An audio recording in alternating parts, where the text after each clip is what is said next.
sa kinabuhi sa pag-alagad sa Ginoo dili gid malikayan nga dunay mga pagsulay.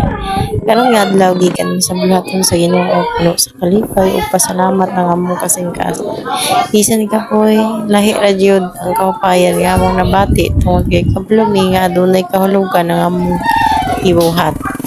Sa among paguli, abi na mo og dali ra ang tanan nakasakay mi sa among motor bisan pa man kung naay gamayng katig. Kanang murag adunay diferensya nagpadayon gyapon mi kay laki o usahay sa kinabuhi bisan dili perpekto ang atong kahimtang padayon gyapon ta basta naantay tuyo.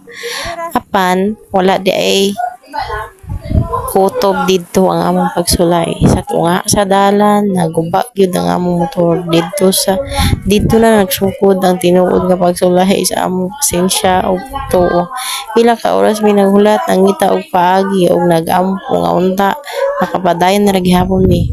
Kapoy gutom o medyo nawad-an na og usog pero wala mi nagpadala kay kabalo mi ang tanan among giatubang karon dili lang aksidente kundi parte sa plano sa Ginoo. Usahay dili nato masabtan nganong naay mga kalisod pero sa katapusan makita ra gayud nato ang rason. Hangtod nga nakaandar ra gihapon may pag-usab hinay-hinay apan padayon ug bisan dugay nang kauli ra gyud mi.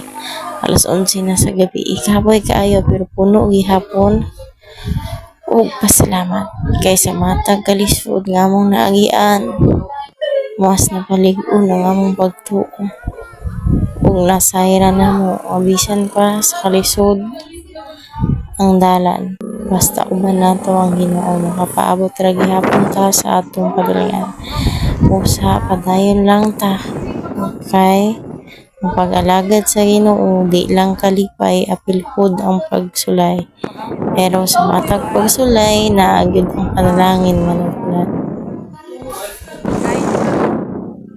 sa mga nga mo kay padala no ako ana lugos pero nang hawya gyud sa akong pangiura dili na magud ay gutom na kayo. Pero nagpasalamat mi kini nang libre sa mong panihapon dito sa pagitagi sugat jud mi sa dala.